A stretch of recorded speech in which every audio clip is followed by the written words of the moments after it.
All right. So you're thinking about selling on Amazon's international marketplaces? Are you selling there currently and you just want to avoid some potentially costly mistakes that could prevent you from putting more money? I was about to say revenue, but also profits into your pocket. But it also could help you avoid missing out on top line revenue because oftentimes people avoid international marketplaces because they're afraid of some of these mistakes. So a lot of the things in life, it becomes a lot simpler once you understand them. So I want to break down some of the mistakes that I see people making when selling on international marketplaces. So, in case you're wondering, who is this guy? My name is Kevin from Maximizing E-commerce. I help people expand and grow into international marketplaces. And let's get into this and how we can help you save from some of the heartache and potentially costs of selling internationally. So, first off, we're going to get right into the one that trips people up the most, and that is taxes. Now, I am not a tax preparer. I'm not a tax professional. I can only give you some context that I've learned both selling and for myself, as well as helping other people expand into international marketplaces on Amazon. And I've come to learn that it comes down to you have two buckets. So I'm going to draw two little horrible looking squares, but just pretend that those are buckets. And so you've basically got one is your sales tax and one is your income tax.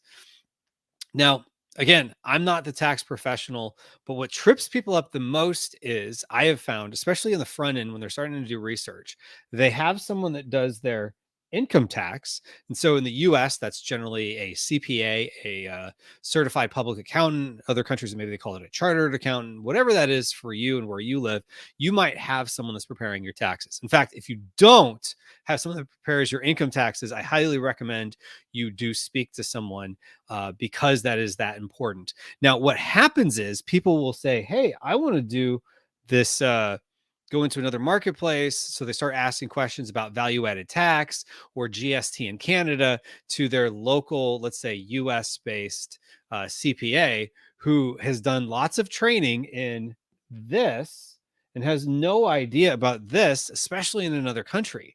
And so your two buckets of tax come down to, just remember it this way: you have income tax, which is based on your profits, and you have sales tax, which is charged in some way, shape, or form on the transaction, and that's being charged to the customer, and then that ends up going generally to the local authorities of whoever does taxes. And so in Canada, that might be the Canadian Revenue Agency, or Her Majesty's Revenue and Customs, HMRC, in the UK. So whoever that is, someone's going to handle that. So there are people that specialize this. And so, like, I use Avast Accounting to do my value added taxes in Europe. Um, Even though I kind of understand it, it's got a lot of nuances in it.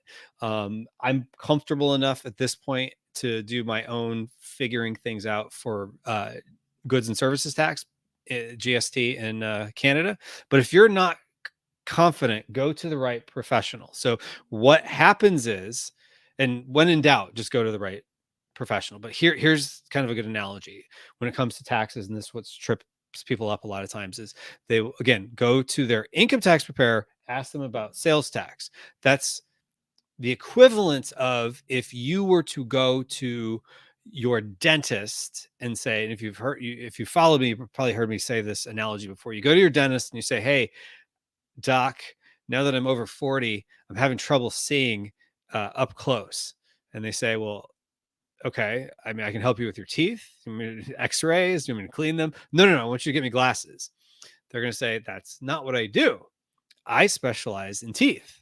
And I'm like, "But doc, you're a doctor, and the person down the street that does eyes, they're also a doctor. Can't you do it? Isn't it the same training?" "No, they have completely different training."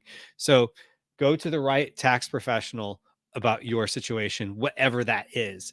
And I can tell you this, and this is also another thing that trips people up, is they'll go to their income tax preparer, ask them a sales tax question, and think that their person has no idea what to do with revenue and profits generated from another country because they asked them a sales tax question. I can tell you this: my personal CPA is fascinated by my business where I'm selling in international marketplaces.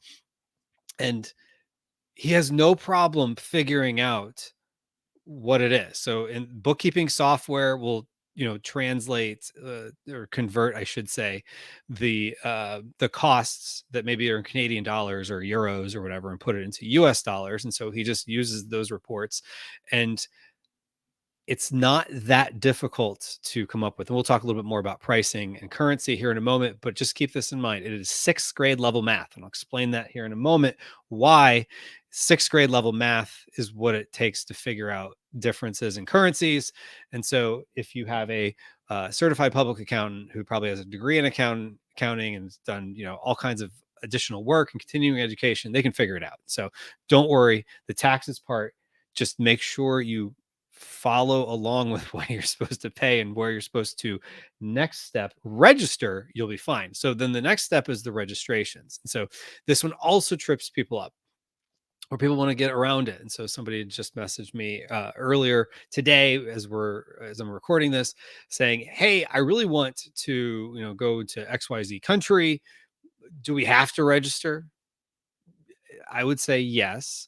When in doubt, have the right registration. One, if it ever did catch up to you, then you would be compliant. And another thing is, just to throw it out, at the time we're recording this in March of 2020, you can send stuff into the United Kingdom, for example. You don't need to have a value added tax number to get it there. Amazon will remit the taxes on your behalf. So you think, hey, I'm free and clear. I don't need to get this value added tax thing. Unfortunately, that's not true, because the authorities have still said to Amazon, you have to have people register, even though Amazon is taking in almost all transactions. I'm grossly oversimplifying it here, but basically they're taking the money and giving it to the authorities on your behalf. And so you don't have to worry about that, but remitting it, but you still have to have the value added tax number. And if you don't have it within about 60 days of when you send an inventory, they will shut down your account. Now you can get that reinstated once you have the VAT number, but it's better to start if you're starting the process of going to another country, make sure the registration part is the first thing you start working on, because you're beholden to some government entity in some other country who might be quick, or they may not be. Maybe something like COVID happened and all their staff is working from home and they don't have all their processes and they're trying to figure it out, or they made all their Uber drivers register for GST numbers and then that set them back, uh, uh, for a couple of months. And so you don't know how long that's going to take. So I would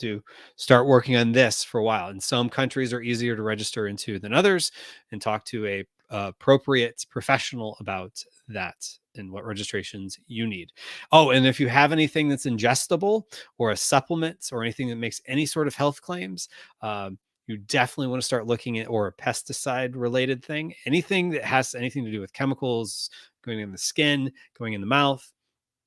You probably want to look into, are there additional compliance registrations that you need as well for whatever country. Some countries are a little different than others. US is a little more lax, maybe is the wrong term, but other countries you go into and they want like registration numbers on the bottle and all this other stuff. So if you're selling supplements, just keep that in mind too. All right. And then pricing. And so pricing is one thing that trips people up, and Amazon makes it look like, hey, it's super simple. All you got to do is just click a little button and it just adds it. And it's never that easy. And they do have in some cases where you can tie your price in some marketplaces to, let's say a home marketplace like the US. The problem with that is a couple things. I personally think is that you're not accounting for the fact that all your costs in that new marketplace, like your FBA fees, your referral fees, potentially your PPC. Actually, your PPC is always going to be in the local currency. It's whether or not you pay for it on a credit card or have it come out of your disbursement. But no matter what, all those charges are happening at the point of sale, so to speak, in the local currency. So you don't want to, um, I personally believe, just say, oh yeah, just add on an extra 10%, and or just whatever it is, just convert the money, and then as it fluctuates your price. And so that can make your price a little strange too, relative to everything else. And so also you could be leaving potentially profit on the table, because if it fluctuates a certain way, I don't want to get too deep in the weeds on this, then they might lower your price, when in actuality, the people in that other country would still pay the price you had it before, but because the currency fluctuated a little bit. And so now you're lowering the price, which all that's doing is cutting into your margins, because what you're paying, other than the referral fees, everything else is going to be somewhat static. Well, the FBA fees will be static, I should say. So the thing of it is with currency, and this trips people up. And so then sometimes we say, I'll just take the simplest route. The simplest route sometimes is actually the hardest in the long term. And so my sister is a principal in elementary school. And she used to be the math specialist. And so basically her job was to, go around to make sure, math is being taught correctly in all the grade levels. And so she understands very intimately elementary level math. And so I asked her this question. I said, if I have $1 in the US, and that's, let's say, $1.3 Canadian, so therefore $20 US is how many Canadian dollars? And she goes, oh, that's basic ratios. That's something they learn in sixth grade. So it's sixth grade level math to figure out currency differences. And that's what you could use for pricing. So I highly recommend doing manual pricing, not just leaving it up to, oh, well, this is the conversion today, so this will be the price today. Like, in almost every case where Amazon's in another marketplace, really what it comes down to is Amazon is in other stable currency countries. You might hear about, like, oh, there's this big fluctuation. It's generally not that big.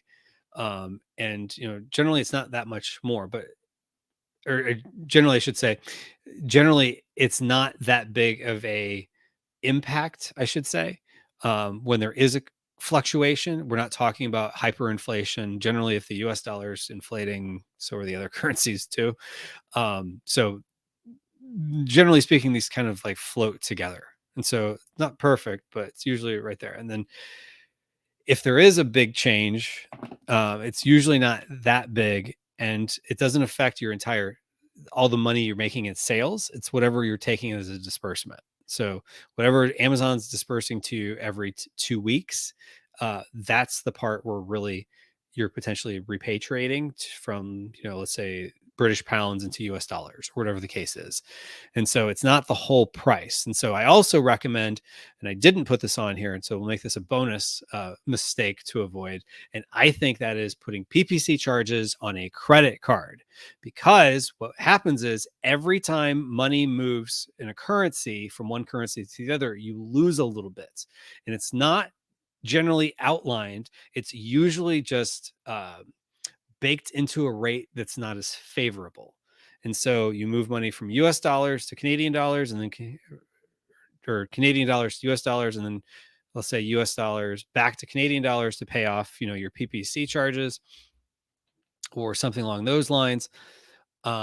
Or it would really go the other way around, actually. If, let's say, you had PPC charges that you're putting on a credit card, and let's say your credit card's in US dollars, and then your credit card has to convert your US dollars that they're going to charge you to Canadian dollars. And then you're going to have to pay that off with money you're bringing, repatriating from Canadian dollars to US dollars. It's just, you had two currency conversions there, where you could have just had it come out of your disbursement and you don't charge anything. And sometimes people will say to me, like, oh, but I have a card that has no international fees. Well, that's another fee on top of what I'm talking about here. So I think word to the wise is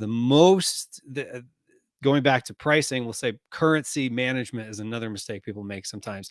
And that other mistake is, whenever in doubt, leave things in the local currency, like PPC, for example, or like I use a company called Payoneer to hold money. So I pay some vendors that I have, like a prep center, an accountant of Ask Accounting, for example, in the UK. So I pay them, and I don't have to move money back and forth between currencies. I just have some British dollars, or not British dollars, British pounds, and I move them to the other currency. And so now I'm good. All right. So then inventory. And so oftentimes what people do is they will either be underdoing their inventory or overdoing their inventory. And so they get really excited because they look and see that, like, you know what? I'm looking to see what some of my potential competition's doing over there, and I'm going to send in a whole container load.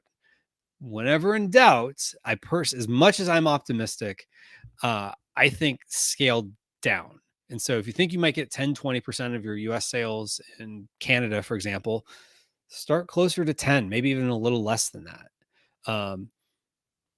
But I would also not go too far underneath that. Sometimes people send one case of one product and they've got 20 SKUs, but they only send one of their 20 SKUs up there. Try to send whatever you think is going to sell the best, but just be conservative about that first shipment. And then what you could do from there is take the data of what actually sells, and then go with that. Because what you don't want to have is either you're leaving money on the table because you're just not sending enough products up there. Like, test it out, but you don't have to send in huge numbers. So send just enough that if you ran out, you could always replenish, but also not too much that you could potentially just be sitting on like a whole bunch of inventory in another country because for whatever reason it just doesn't respond as well in that other country. And going back to what I said about sometimes people will start with like one product when they have 20 because I think, oh, that's the one I think is going to sell the best. Sometimes you're surprised with which products are the winners in other countries versus what they are in the US. Generally, it's pretty similar, but every now and then there's going to be surprises. And so it's better to be pleasantly surprised than to be caught off guard and realize I've got way too much inventory there. I should have not gone all in on one product. I should have kind of spread it around a little bit. And if just go with the philosophy of if you run out, it's not going to be the end of the world because this isn't your business. This is just gravy. And so we're just trying to get data with our first shipment.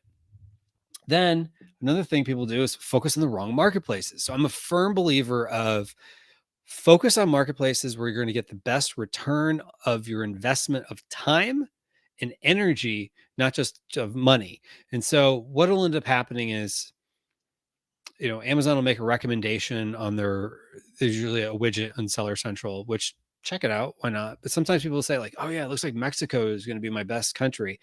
I doubt that from what I've seen before. Or, they'll think that, oh, maybe Germany's going to be the best. Chances are, if you speak fluent English like me, and you speak a little bit of Spanish from junior high and high school, um, chances are, unless you have a really intimate understanding of like German culture or speaking Spanish, like you've lived it, chances are it's going to be harder for you to market in some of these other marketplaces. So usually your US speaking marketplaces are your best one to go with. So US speaking, that was very American centric. Your English speaking marketplaces are going to be your best ones. And so what I would recommend doing is go first to Canada, it's the simplest, and then to UK, then down the road maybe look into Australia, but I wouldn't start getting into some of the other European marketplaces until you've at least gone into UK and Canada. Probably Canada then UK would be how I would definitely recommend it. Then oftentimes we get these emails. Amazon's really excited because they just launched a new marketplace in Turkey or UAE or Singapore. And people are like, oh, yeah, you should go in these marketplaces. Go, go, go. And, I'm sure you probably get freight forwarders telling you, yeah, do it, and all these people like, wanting to say, do it. But I tend to find go with the winners first. Amazon will launch into the new marketplaces. It's good to hear what they have to say. If Amazon says like, yeah, we think you should go to, Saudi Arabia or whatever. If it's at the cost of your attention for going into Canada or UK or mainland Europe or Australia or someplace that's a little bit more of a proven winner, especially kind of in my hierarchy, I just mentioned Canada, UK, mainland Europe, like which would be Germany, Italy, France, Spain, etc. Um, and then go into Australia. Don't go into some of those other marketplaces until you've gone into the others because you don't want to lose your attention when you could be focusing on that inventory, that time that you're investing and trying to figure it out going into, this new marketplace just because, Amazon said they would help you. And so yeah, they might, but I talk to people a lot who say, and I've done it myself sometimes going into some marketplaces and it was crickets. And sometimes the reason Amazon's calling you is because they want to build up their catalog. And that's not a knock on Amazon. I understand they want to build up the catalog in some of these newer marketplaces. But the issue is the customers don't have the behavior there yet. The customers aren't as familiar as we are in the US, or Canadian customers are, or UK customers are. And so, they're still trying to figure it out. Like Australia doesn't have as much market share um, as relative to the other marketplaces, like let's say eBay. I think they've really gained on eBay, but like when they first started, the big thing was that like eBay had 6 times the market share of Amazon in Australia, and that was just a couple of years ago. So definitely keep that in mind, that when you go into some of the newer marketplaces, it's may not be worth your time, at least starting out. So start off with the winners, like Canada and UK. And like, for example, like Canada, I think I've only met one person. Somebody's probably going to, say in the comments that, I'm another example. And if that's true, then that's great. But basically, I've only met one person who's ever said, my sales in Walmart US were higher than my Amazon Canada sales if they had like their full portfolio of products in both places. And so, with that being said, Amazon marketplaces are a great opportunity for you if you're not already there.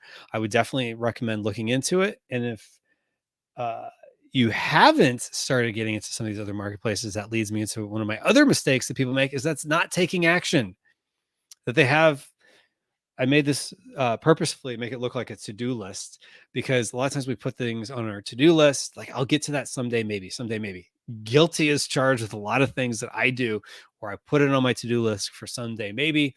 But the problem is we have to pick, what do we want to do next? And so international marketplaces can be one of your best ways to take the products that you're already selling and offering them to customers in other marketplaces. And it can be a little scary and a little daunting when you're going into, oh, you can make all these mistakes. But once you get up and running, you find it's not as hard as you had thought. So if you're thinking about getting started internationally, I would recommend I've got the Global Profit class, very affordable class.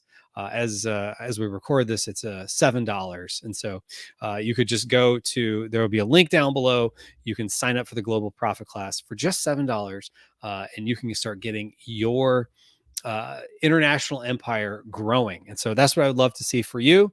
And I wish you the best. If you haven't already subscribed, please consider subscribing, as well as if you found this video to be helpful, please consider liking and tell me in the comments what you thought. If there's any other mistakes maybe you'd made along the way, international selling, or anything you're concerned about, feel free to leave a comment down below, as well as hope to see you in the Global Profit class.